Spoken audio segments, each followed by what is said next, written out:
지금 여기는 시내 광야, 시내산 앞에 이른 아침에 이스라엘 백성들이 모두 시내산 앞에 모여 있습니다. 이들이 모여 있는 걸 보니까 아마도 큰 일이 일어난 것 같습니다. 그들이 모인 이유는 이렇습니다. 바로 40일 전에 그 자신들의 민족의 지도자인 모세와 그 다음에 그의 형 아론과 그의 아들들 나답과 아비후가 이스라엘 장로 70명을 데리고 여호와께 제사를 드린다면서 바로 시내산으로 올라갔기 때문입니다.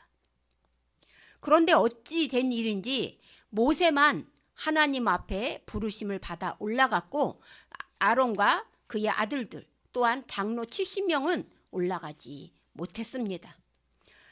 그 이유는 바로 하나님께서 모세만 올라오라고 말씀하셨기 때문입니다. 모세에게 모든 말씀과 율례를 전해 주었습니다. 그리고 모세는 이제 땅으로 내려와서 시내산으로 이스라엘의 온 백성을 다 모이게 했습니다.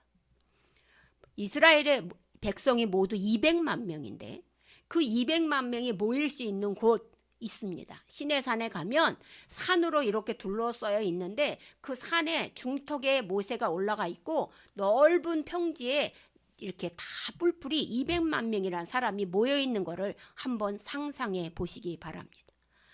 그 한 사람이 지금 마이크 시설이 있는 것도 아닌데 모세에게 집중하고 있는 겁니다. 모세가 하나님께서 직접 내려주셨다는 말씀을 들으니 이스라엘 사람들은 모두 행복했습니다. 그래서 이렇게 한 목소리로 외쳤습니다. 여호와께서 말씀하신 모든 것을 우리가 준행하리이다. 이 기록이 어디에 쓰여져 있냐면 출애굽기에 이미 쓰여져 있습니다. 출애굽기 24장에 이 장면이 너무나 생생하게 기록되어 있습니다. 여호와께서 말씀하신 모든 것을 우리가 준행하리이다. 하나님의 말씀을 전한 모세도 아론도 그의 아들들도 70명의 장로들은 물론 온 이스라엘 백성들이 한 마음이 이렇게 된 적이 없습니다. 그런데 시내산에서 내려온 모세가 전한 말씀을 듣고는 한 마음 한 뜻으로 이런 고백을 2번이나 연달아 그들은 했던 것입니다. 사실 애굽에서 나오는 그들이 겪은 크고 작은 일들처럼 불평과 불만이 많았습니다. 그래서 정말 하나님은 살아계신 거야? 우리를 이렇게 출애굽 시켜놓고 왜 우리는 이렇게 어려움을 겪는 거야? 하고 의심할 때도 너무나 많았습니다. 그런데 지금 이들 앞에서 모세가 하나님을 만나고 온 증거로 율법을 가지고 오고 십계명의 돌판을 가지고 왔으니 하나님이 자신들을 얼마나 사랑했는지 이제서야 이스라엘 백성들은 알 것 같습니다. 하나님의 말씀을 듣는 것에서 끝날 줄 알았던 이스라엘 백성들은 모세가 여호와께서 주신 모든 말씀을 한자 한자 꼼꼼히 적는 모습까지도 보고 있습니다. 그것도 모자라 그 다음날 아침 일찍 제단을 쌓고 이스라엘의 12지파대로 다 앉히시더니 12기둥을 세우게 합니다. 그리고 이스라엘 청년들만 특별히 모아서 어떻게 하냐면 서로 번제와 화목제를 드리게 합니다. 청년들입니다. 이때까지만 해도 대제사장, 제사장이 없어요. 그렇기 때문에 모세는 이스라엘의 미래를 책임질 그때부터 이미 출애굽 2세대만 글로 들어간다는 걸 알기 때문에 청년들에게 번제와 화목제를 드리게 했던 것입니다. 그 청년들은 소를 가지고 나가더니 이 숨통에 호스를 꽂고 여기에서 피를 뽑아내어 그 피만 가지고 모세에게 왔습니다. 청년들은 모든 게 하나하나가 신비롭기 시작했습니다. 왜냐하면 그들의 눈에 본 것은 애굽에서 섬기던 여러 신들에 대한 것들만 보았기 때문에 유일신인 하나님 앞에 이렇게 한마음 한뜻으로 이렇게 제사를 드리는 모습을 그들은 처음 본 것입니다. 그래서 자기들의 모습이 너무나 자랑스러웠습니다. 그 이후 모세는 한 글자 한 글자 정성껏 쓴 그 두루마리를 펼치더니 하나님의 언약서를 백성들 앞에서 낭독하고 있습니다. 아주 멀리까지 잘 들릴 수 있도록 또랑또랑한 모습으로 정확하게 말입니다. 그러므로 이스라엘 백성들의 귀에 들린 이 말씀을 그들은 이렇게 고백할 수밖에 없는 겁니다. 여호와의 모든 말씀을 우리가 준행하겠습니다. 백성들의 고백을 들은 모세는 그동안 청년들이 가져온 피를 두 곳으로 나누어 담았습니다. 스텐처럼 된 양푼에다가 여러 곳에 담아놨고 또 반은 바로 제단에 뿌렸습니다. 자기가 담아놓은 양푼에 담아놓은 피를 이 백성들에게 우슬초로 다 던지고 뿌립니다. 그러므로 흰옷을 입고 있던 이스라엘 백성들의 옷과 머리, 얼굴에는 온통 피투성이가 될 수밖에 없습니다. 그러면서 모세는 이렇게 얘기합니다. 이는 여호와께서 모든 말씀에 대하여 너희와 세우신 언약이니라. 이렇게 선포합니다. 그러므로 이스라엘 백성들은 그동안 끊임없이 아브라함, 믿음의 조상인 아브라함이 하나님과 언약을 맺은 이야기를 부모님으로부터 전해 들었지만 그것을 믿은 적이 없습니다. 그저 부모님이 덧붙인 이야기라고 생각했습니다. 그런데 오늘 이 언약의 모습을 보고 그들은 이렇게 생각했습니다. 저를 보세요. 그들은 그렇게 생각했습니다. 아, 사실이구나. 천지를 창조하신 하나님이 우리와 언약을 맺고 있구나. 여러분과 언약을 맺는 사람, 둘이 언약을 맺을 때 그 상대방을 보지 않고 정말 딴짓을 하고 있다면 그게 언약입니까? 그게 아닌 거라는 거를 이제 청년들은 물론 이스라엘의 12지파 모두는 알고 있습니다. 이것이 바로 이스라엘 백성과 하나님이 맺은 첫 언약입니다. 그런데 오늘 히브리서의 9장에는 이 기자가 뭐라고 얘기하냐면 그 언약은 불완전한 것이라고 얘기하고 있는 겁니다. 그 불완전한 이유를 이렇게 얘기하고 있습니다. 자, 모세가 하나님이 말씀하신 대로 장막을 졌어. 장막을 짓고 그 안에 첫 번째 장막 문을 열고 들어가면 그 장소를 성소라고 한다. 쉽게 얘기합니다. 우리 교회 이 예배를 드리기 위해 들어오는 저 식당문, 저 식당문을 열고 들어온 게 그 식당이 뭐예요? 성소인 거예요. 그리고 두 번째 휘장을 열고 들어가는 이곳이 지성소인 거예요. 그러므로 첫 번째 언약은 장소가 중요했습니다. 그러므로 첫 번째 문을 열고 들어간 곳이 뭐라고요? 성소라는 거예요. 그리고 두 번째 문은 뭐가 있어요? 지성소가 있는 거예요. 그 성소에는 등잔대와 상과 진설병, 떡이 놓여져 있습니다. 두 번째 지성소에는 금향로와 언약궤가 있습니다. 금으로 둘렀어요. 그러니까 지성소에 들어오면 다 금으로 번쩍번쩍해요. 근데 첫 번째 언약궤 저기 성소에 들어오면 거기는 금으로 번쩍번쩍하지는 않아요. 등잔대와 상과 떡이 놓여져 있기 때문에. 근데 첫 번째는 첫 번째 성소는 누구만 들어갈 수 있느냐? 제사장만 들어갈 수 있어요. 제사장이라면 누구나 첫 번째 저기를 들어갈 수가 있어요. 근데 이 지성소, 두 번째 휘장문을 들고 온 이 지성소에는 금향로와 여러분이 안 것처럼 금으로 싼 언약궤가 있는 이곳. 그 언약궤는 뭐가 들었어요? 광야 생활에서 40년 동안 그들을 먹여 살린 만나. 금항아리에 놓았어요. 금항아리에 넣어놓은 만나. 근데 만나가 40년 동안 어떻게 됐어요? 썩지 않았다는 거예요. 두 번째는 뭐예요? 두 번째는 아론의 싹난 지팡이, 싹이 나 있는 상태에서 자라지도 죽지도 않고 그 싹난 지팡이가 그 언약궤 속에 있는 거예요. 그것을 놓여져 있습니다. 이것으로 통해 첫 번째 언약은 모세를 통해 이것을 알려주고 있는 겁니다. 하나님께 예배드리는 장소가 중요하다는 거예요. 장소. 그래서 제가 말씀드리는 거예요. 구약의 예배는 하나님께 장소가 중요합니다. 장소만입니다. 그렇기 때문에 여러분, 성소를 지키는 제사장들은 여러 사람들로 다 맡은 임무가 다 다릅니다. 떡을 놓는 사람, 떡은 일주일에 한 번씩 놓아요. 매 안식일마다.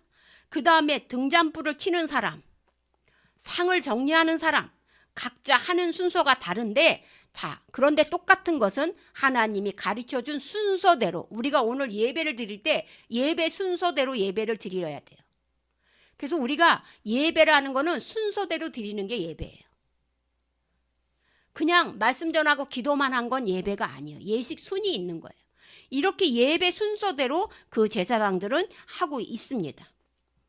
그런데 지성소에 들어가는 사람은 제사장은 들어갈 수 없습니다. 누구만 들어갈 수 있어요? 그 제사장 중에 대표인 대제사장만. 그것도 언제 들어가요? 매번 들어가요? 1년에 딱 한 번 들어가요. 근데 1년에 딱 한 번 들어가는데 뭘 가지고 들어가야 돼요? 소의 피를 가지고 들어가면서 자기가 입는 옷에 방울을 다 달고, 그리고 허리에 끈을 매요. 그리고 여기에 지성소에 들어가니까 끈이 쭉 해가지고 성소에서 다른 제사장들이 그 끈을 붙잡고 있는 거예요. 왜냐하면 이 지성소에서 하나님과 만났을 때 이 대제사장이 죄가 있는데 그 죄를 회개하지 않고 피로 이렇게 뿌리지 않고 들어온 사람은 어떻게 되냐? 이 자리에서 죽어요. 즉사를 해요. 그러면 딸랑딸랑 소리가 안 나요. 딸랑딸랑 소리가 안 나면 저 바깥에 성소에 있는 사람이 들어올 수 없어요. 그래서 그 끈을 잡아 당겨 시신을 끌어내려고 밖에 준비하고 있는 겁니다. 1년에 한 번. 그것을 하기 위해서 아사셀 염소라고 하여 또 염소를 하나는 광야로 보내고 하나는 멱을 따서 피를 뿌리게 되어 있습니다. 이렇게 지성소에 들어가는 대제사장만 들어갈 수 있습니다. 자신의 허물과 백성의 허물을 대신하기 위해서 염소는 죽어야 되는 것입니다. 이렇게 구별되게 만드신 이유는 그들이 온전하지 않기 때문입니다. 사실은 대제사장이나 제사장들이 여러분들이 예배를 온전하게 지금 드리는 것 같아도 지금 마음속에 다른 마음이 다 있을 수도 있고 졸릴 수도 있고 또 딴 생각으로 가득할 수도 있어요. 이 자리에 와서 앉아 있지만 사실은 여러분의 마음을 온전히 드렸는지는 저는 몰라요.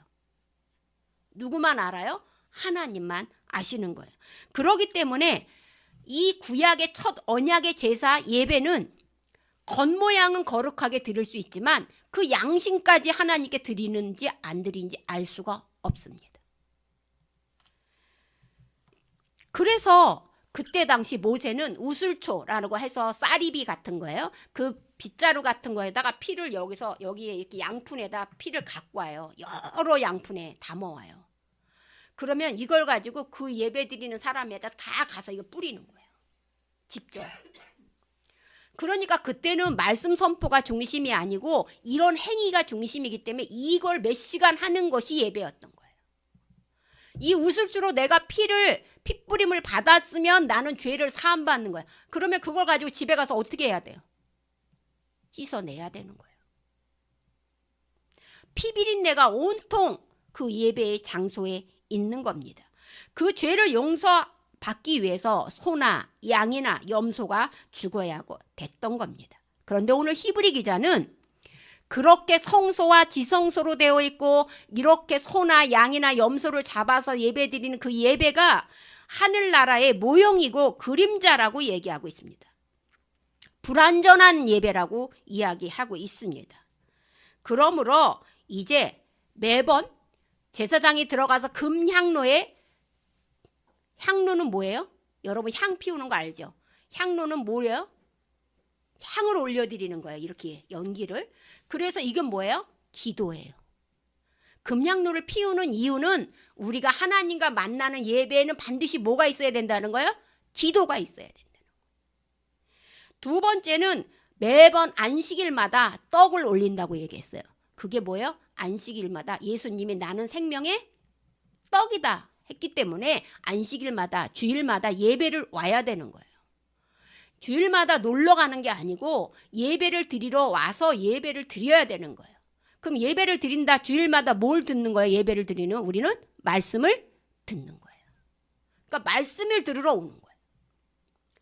자, 지금 말씀드렸어요. 금양료는 기도고 떡은 말씀이라고 얘기했어요. 그러면 마지막으로 뭐였냐? 바로 여러분이 아까 말했던 것처럼 뭐였어요? 진설병. 그죠? 안식일마다 드렸던 거 했고 불을 밝히는 거. 등잔 때 불을 밝히는 거 그럼 뭘까요? 바로 말씀을 들었으면 여러분이 집으로 돌아가서 뭐 하는 거예요? 빛과 소금의 역할을 하는 여러분의 행실을 말하는 거예요. 이렇게 이 세 가지를 이렇게 온전한 예배라고 그들은 생각할 수 있었던 거예요.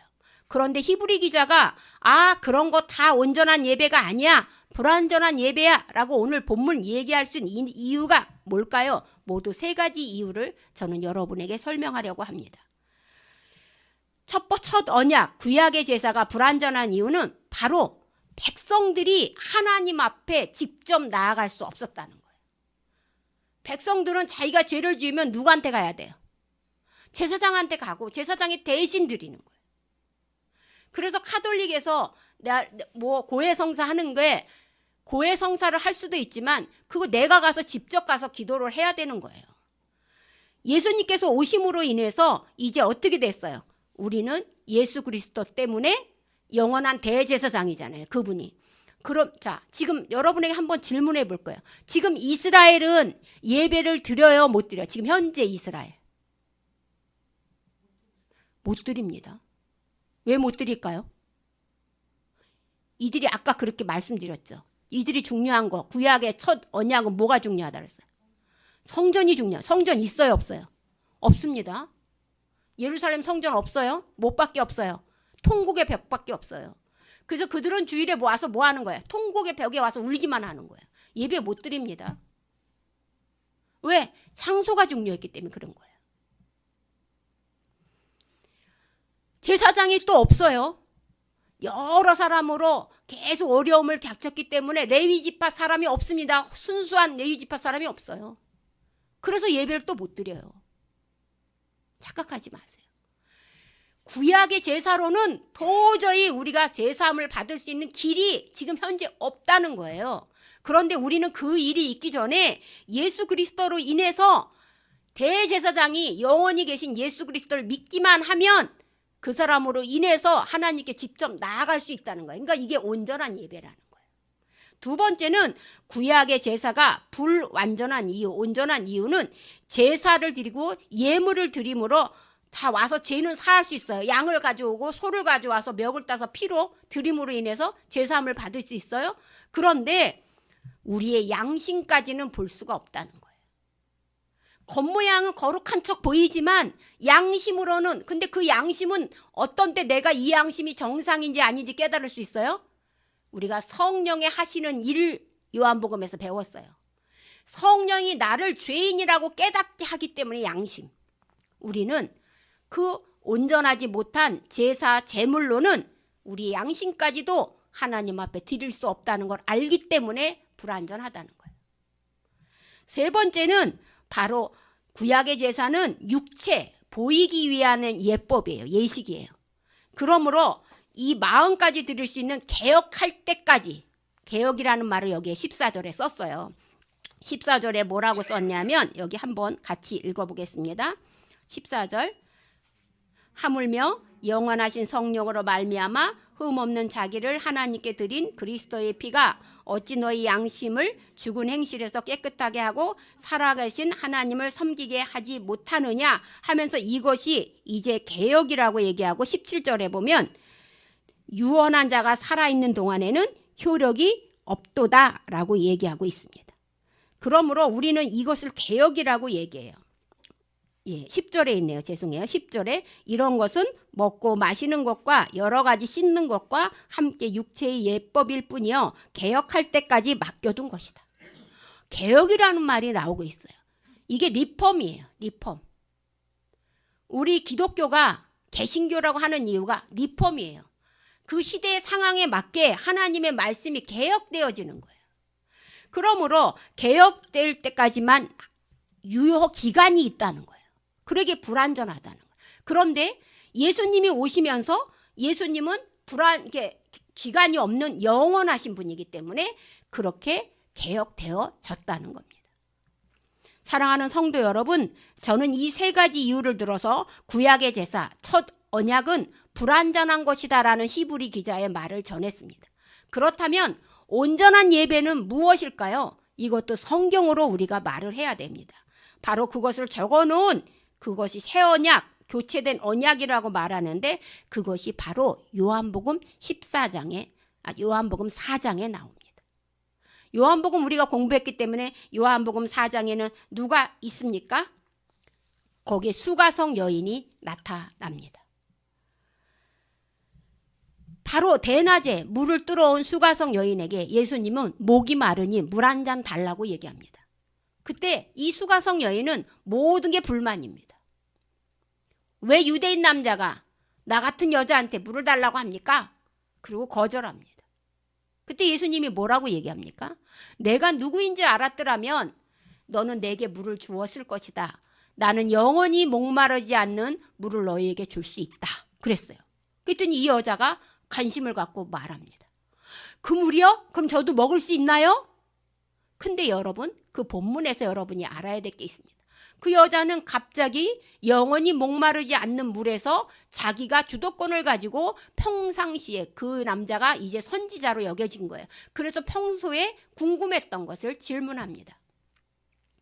평소에 그 여자가 궁금했던 건 뭘까요? 우리 조상들은 이 산에서 예배를 드렸는데 유대인들은 예루살렘에서만 예배를 드린다고 장소가 중요하다고 하는데 어떤 게 진짜 예배입니까? 라고 물어본 거예요.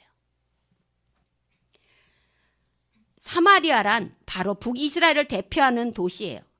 다윗과 솔로몬을 통해서 지어진 하나님의 성소, 구약의 언약, 그것이 성소가 중요했기 때문에 예루살렘 성전이 중요했어요. 근데 북이스라엘은 예루살렘 성전이 없어요. 그래서 자기들 임의대로 베델과 단에 두 곳에 제단을 쌓아놓고 예배를 열심히 드렸는데 유대인들이 지나가면서 계속 이렇게 얘기하는 거예요. 거기서 아무리 예배를 드려봐라. 하나님이 너희의 예배를 받나.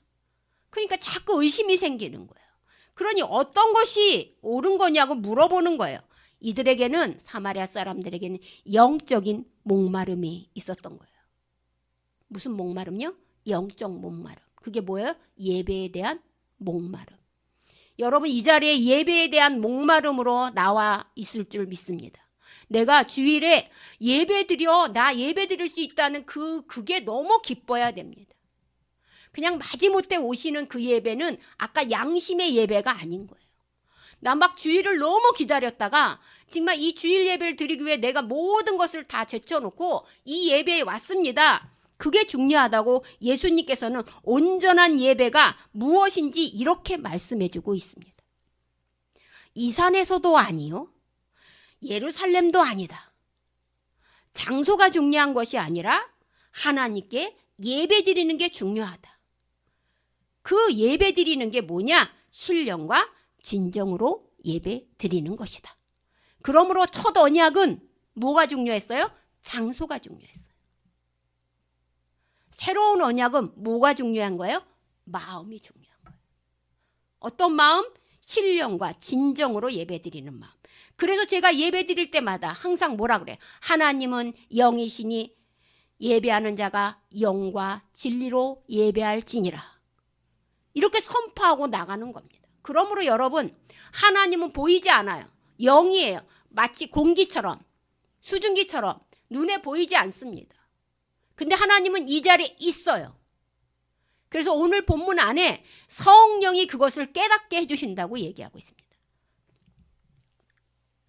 사랑하는 성도 여러분, 그러므로 이제 온전한 예배는 장소나 형식이 아니라는 것을 여러분이 아셔야 됩니다.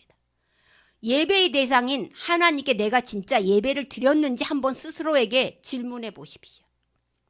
눈에 보이지 않는 하나님은 영이시기에 예배드리는 우리가 성령으로 진리로 예배를 드리는 거지 예배를 보는 게 아니라는 겁니다. 어디가? 일요일날 어디가? 그럼 뭐라고 얘기합니까? 나 교회 가. 왜? 예배 보러 가. X예요. 예배는 보는 것이 아니라 내가 드리는 겁니다. 그러므로 예수님은 나는 곧 진리라고 얘기합니다. 나는 곧 길이라고 얘기합니다. 아까 직접적으로 백성이 하나님께 나가지 못해서 불안정하다고 했기 때문에 길이신 예수를 우리가 믿고 그분을 따라서 하나님 앞에 가는 거예요. 그러므로 진리의 예수님, 길이신 예수님, 생명이신 예수님, 말씀이신 예수님, 그 예수님을 믿는 자마다 성령이 그와 함께 하고 그 성령이 예배를 드릴 수 있게끔 도와준다는 거예요. 그러므로 예배하는 모든 자가 성령으로 예배를 드리는 것이 바로 온전한 예배입니다. 그러므로 사랑하는 성도 여러분, 이 자리에 성령이 우리와 함께 하시느냐 안 하시느냐가 바로 온전한 예배를 드리느냐 불완전한 예배를 드리느냐, 이것이 문제라는 겁니다. 그러므로 우리가 드리는 예배가 온전한 예배가 되게 하기 위해서는 오늘 제가 말씀드린 말씀이 끝나고도 기억이 돼야 되는 거예요. 왜요? 성령의 역할이 말씀을 기억하게 하기 때문입니다. 말씀이 기억나게 하고 또 하나는 깨닫게 해야 되는 거예요. 이것이 오늘 내가 온전한 예배를 드렸다는, 성령과 임재하는 예배를 드렸다는 증거입니다. 그러므로 지금 여러분이 드린 예배가 온전한 게 하나님께 드리는 완전한 예배가 되기를 바랍니다. 기도하겠습니다.